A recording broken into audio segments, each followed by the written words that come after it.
War and memory are strange things. One sees so much horror and it skitters off the surface like a pinball bouncing down the board. But once in a while, some memory or image or thought suddenly lodges in a hole and penetrates right into your deepest heart. This installation is about one moment in one war. It's about a moment of violence that I didn't witness, but I witnessed the aftermath of it on the night of the 23rd to the 24th of February of 2005. And several men were shot in the street in Baghdad. And I was walking down the street with a patrol the next day, and we discovered this scene of horror and violence, and a dead body, a man who had been shot through the head, and by his body there was a bullet, and I picked up a bullet, and immediately when I picked it up, strangely enough, really at that moment I thought, this is a very powerful object, and it should be the center of some kind of art. This whole installation, everything that you see around you is the context for one object. This bullet, and it's a 9mm pistol round, and it went through a man's head. So the question was how to make that context, how to tell the story of that bullet. And everything that you see, all these stories and objets trouvés and photographs are all ways of telling the story of that moment of violence.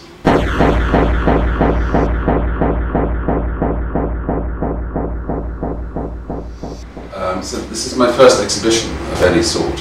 I don't really consider myself an artist at all, but as Joseph Beuys said, everyone is an artist, so I am also an artist, it seems. But I wanted to tell the story, and here it is on the walls, in walls and pictures with headlines and pictures. It's basically laid out like a newspaper page, but that was just what was in my brain, in my consciousness.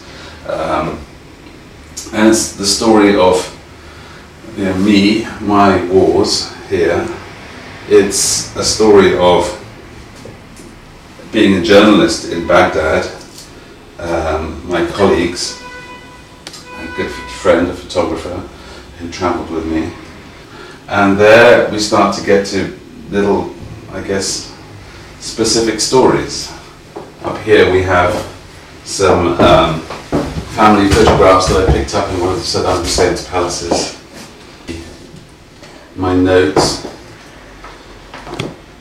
on the killing of an Iraqi family in Tal Afar in northern Iraq. This is the story of a day we spent with the Iraqi army on patrol, taking prisoners. So bit by bit, every piece of the context tells a little piece of the larger story, and then we get closer and closer and closer and closer, and then on the other side we get to the story of finding the bullet. So essentially it's a piece of reportage on the walls of a room. I'm not sure whether that's called art or whether it's called journalism, but it's kind of a strange, rather spontaneous and not mixture of art and journalism. But it's true, I mean, one sees all these horrible things and they just seem to, and they don't mean anything, they just sort of bounce off, they slide off, and then suddenly, as I say, some tiny detail just sort of goes in and it affects you. They don't stick. Organic looking, in some ways rather beautiful object. I mean, it is organic, it's made of copper, nickel and lead.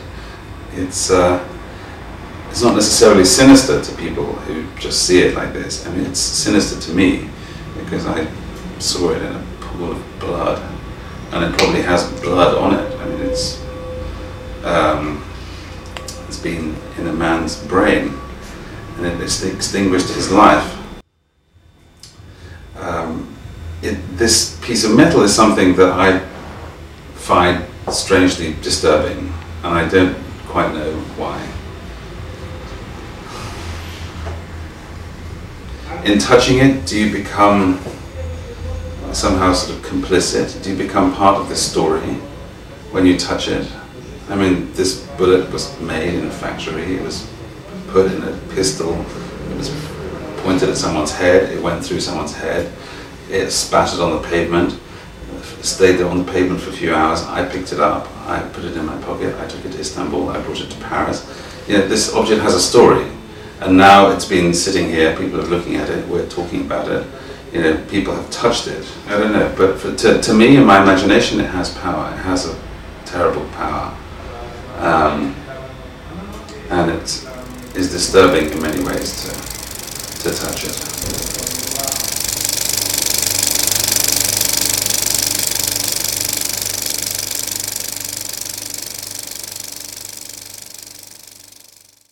Flying in Black Hawk helicopters is exhilarating, tearing across Mesopotamia fast and low, close to 400 kilometers an hour at the height of 50 meters, in order to avoid ground fire. The laundry billowing in your wake, door gunners keeping a watch for the telltale flash of a rocket-propelled grenade, the roar of the engines spectacularly loud.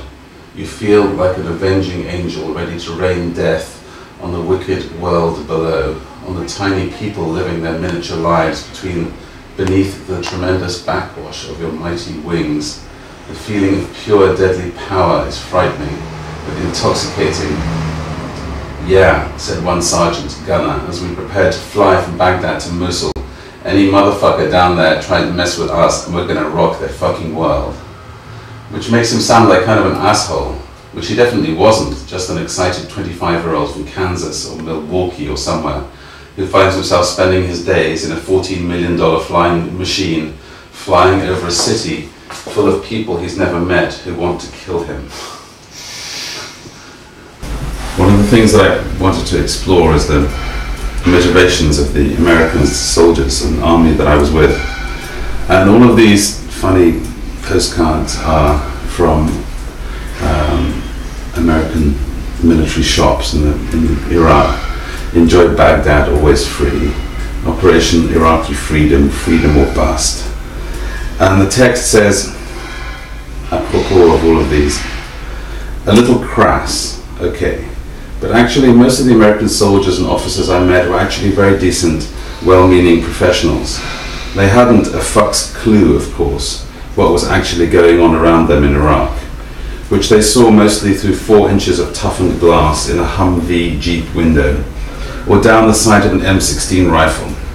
The question is, how did so many smart, highly professional people, armed not only with the deadliest weapons available to mankind, but also with good intentions, managed to mess up the Iraq war so thoroughly? I don't want this work to get political, but this question fascinates me." Photographs inside a Humvee, an enormous amount of equipment. Each one of them costs $2.5 million for one Jeep. It's really, because it's full of extremely expensive machinery invented to kill people, 6 centimeters thick, like bulletproof glass. So you really feel, you're really in the bubble. My friend Chris Dickey yesterday, he came to see the exhibition. He was a colleague from Newsweek, and in fact he's depicted on the cartoon opposite. And Chris Dickey, he showed one day he showed this American soldier his passport, and the American soldier said, like, "What's this?" The soldier had never seen a passport. And in fact, it's true, less than 30% of Americans have passports. It's actually, I think it's less than 20% of Americans have passports. They don't need passports, they don't travel. And they don't have any compulsory form of ID either. And this is the real badge, actually. This is the badge that the unit wear on their uniforms. It's that they have this incredible sort of naivety, so many of the American soldiers. I mean, not naivety, but this well-intentioned goodness. It was very strange to me. That was one of the things that struck me most, is you have all this sort of macho imagery of sort of death and skulls and bones and this sort of go America. But actually they were really very professional and very well intentioned. They weren't just this sort of army of idiots and evil marauders at all. I mean, perhaps I have, too much sympathy for them because I was with them all the time, and they're people like me, they're English-speaking people. I identified with them more than I identified with the Iraqis. So that's a problem, maybe, a problem of objectivity.